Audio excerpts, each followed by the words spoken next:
This is the Cal One-on-One podcast on Cape Atlantic Live. Here's your host, Nick Kosko. What's going on, everybody? Welcome to the Cal One-on-One podcast right here on Cape Atlantic Live. I'm your host, Nick Kosko, and with me is St. Joseph basketball head coach Paul Rodio Jr. Coach, appreciate the time as always. Basketball just right around the corner. New season for you guys, coming off a bit of a playoff run in 2023, but now the calendar, of course, turns to the 23-24 campaign. Just how's everything going so far this preseason? This preseason, obviously, with a new team, new expectations, and maybe a new era for St. Joe's as well. Yeah.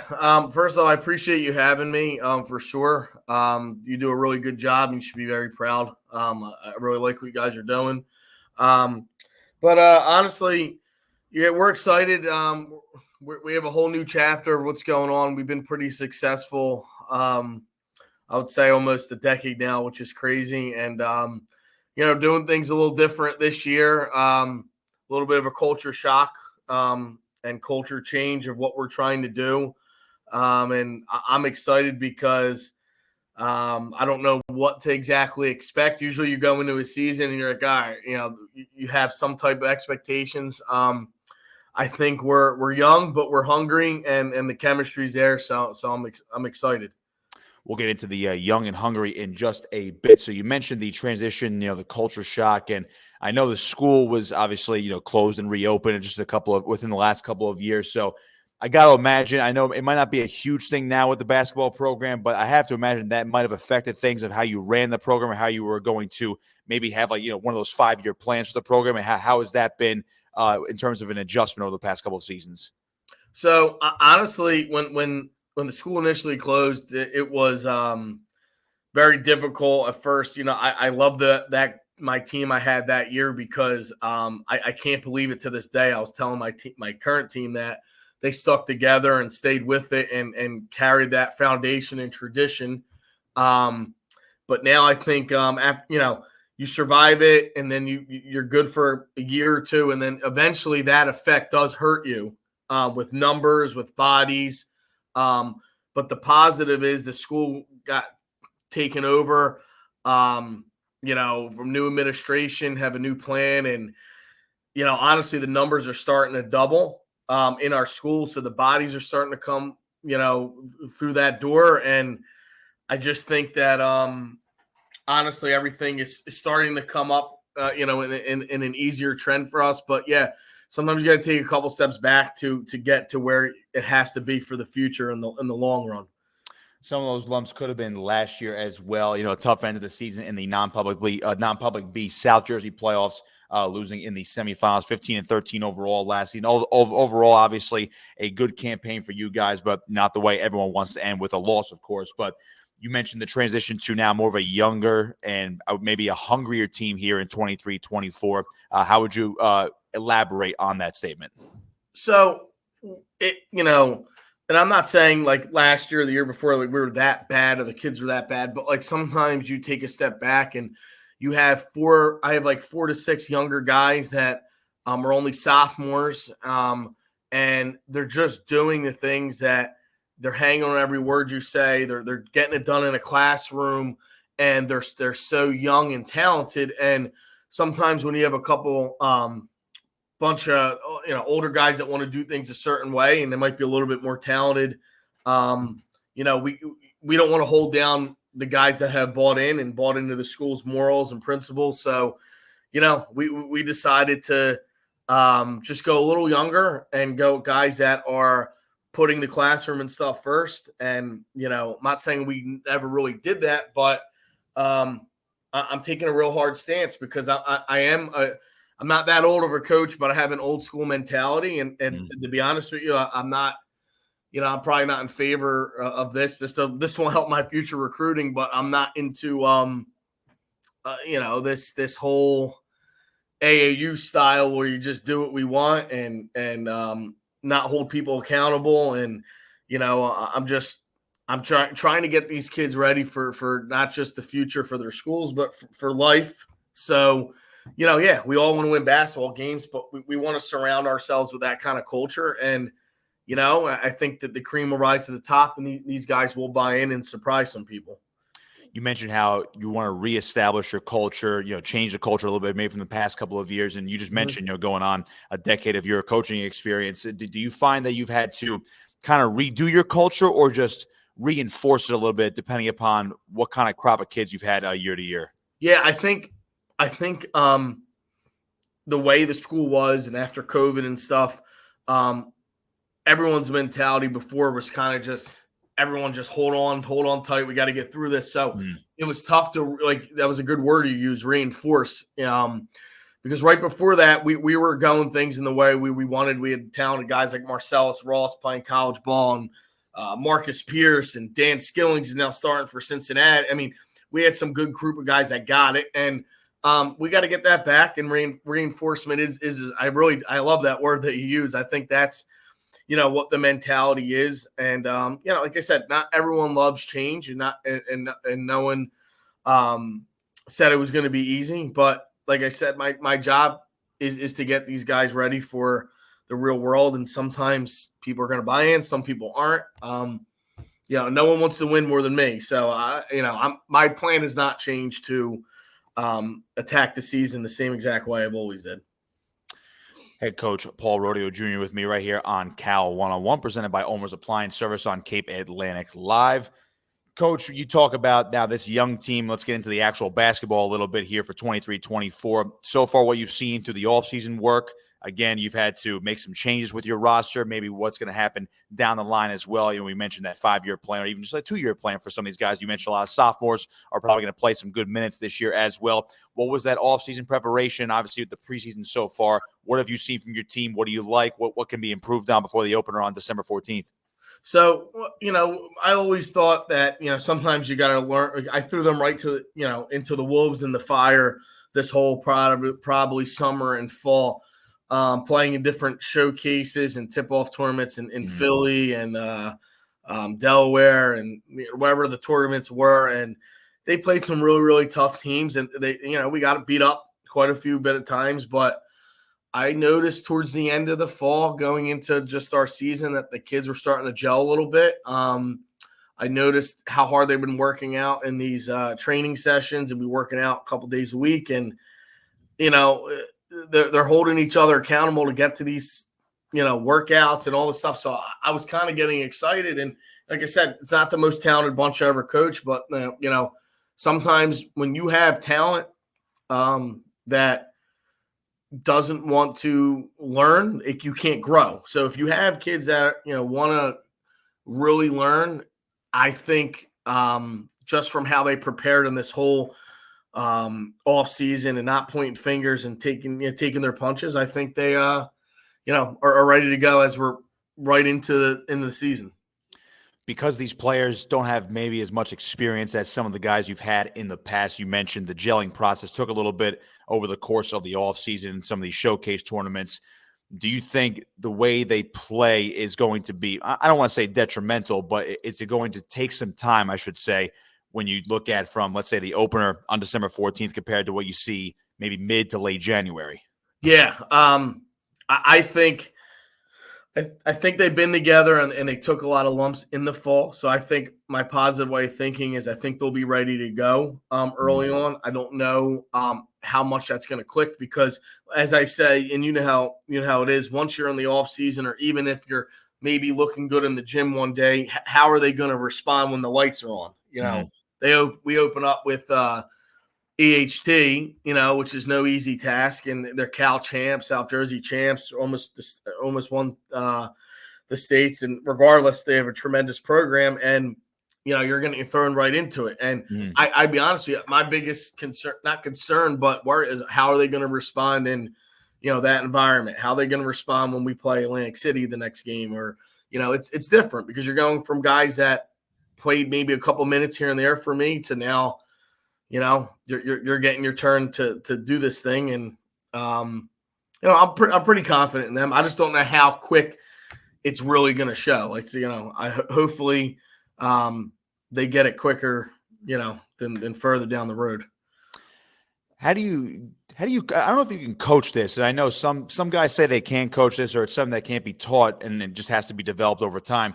when you have a young team, and I imagine you're probably going to have upwards of maybe 3, maybe more sophomores in that starting lineup, or however you're going to end up putting your starting 5 out there. But when they have never really faced true adversity on the court, at least, how do you coach them to deal with that right up in front of it? Or is it something that you're just like, hey, you have to deal with it. Let's see how you respond tomorrow. Is it a wait and see approach, or do you give them tidbits on, say, hey, if this happens, here's how you should look at it down the road?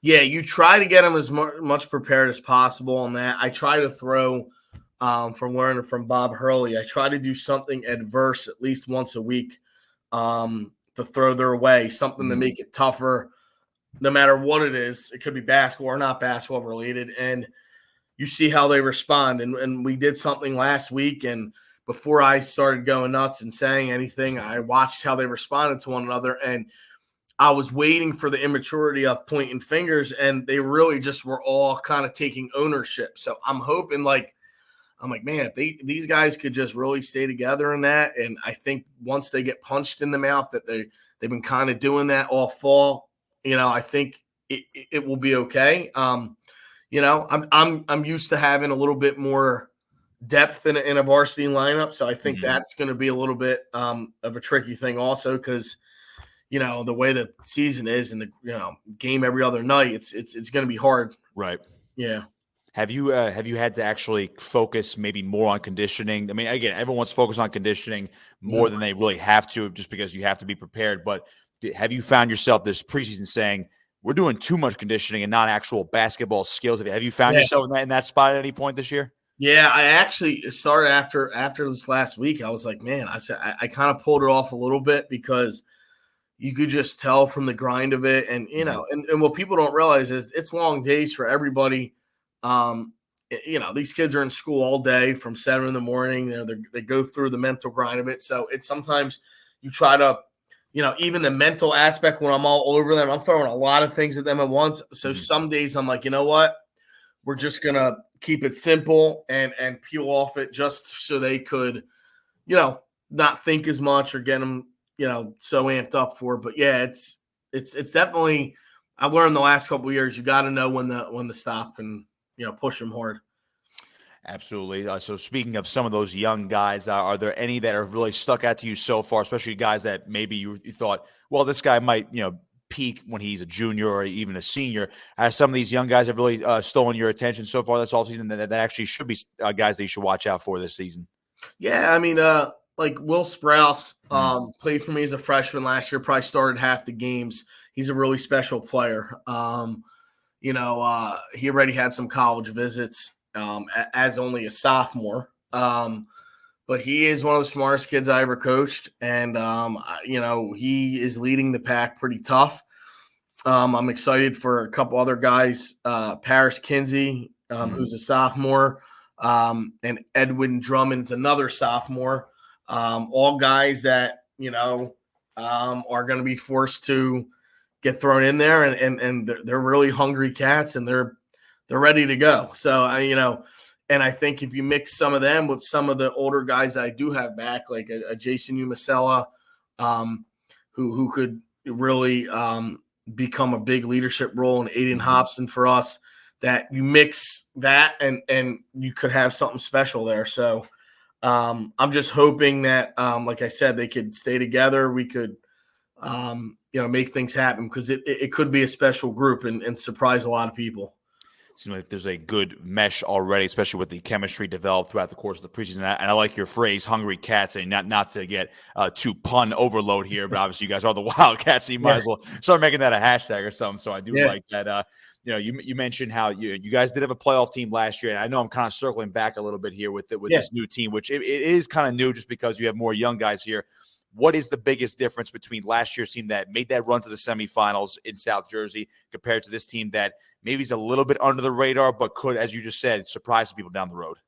I think, we in the last, and it's a credit to the guys who used to play for me more than anything I did. I think they just, we established a pretty tough program that has entered the top 5, entered the top 10, like most of my last 8 or 9 years. And I think the difference is this year is we're going to be a little bit underdog-ish, under the radar, people, I mean, I could just tell from listening to people that kind of just forgetting about us. And I think that is the only difference. I mean, our goals aren't going to change. The way we do things aren't going to change. I just think like even the last 2 years, we were expected to really be in the mix of things. And I think this year, I don't think really anyone gives us a fair shot. And we kind of like that. And, I know our guys want to prove people wrong, and that's why I'm on them every day. I mean, we've been having long days because I'm screaming at them every day. Like, you guys don't realize what,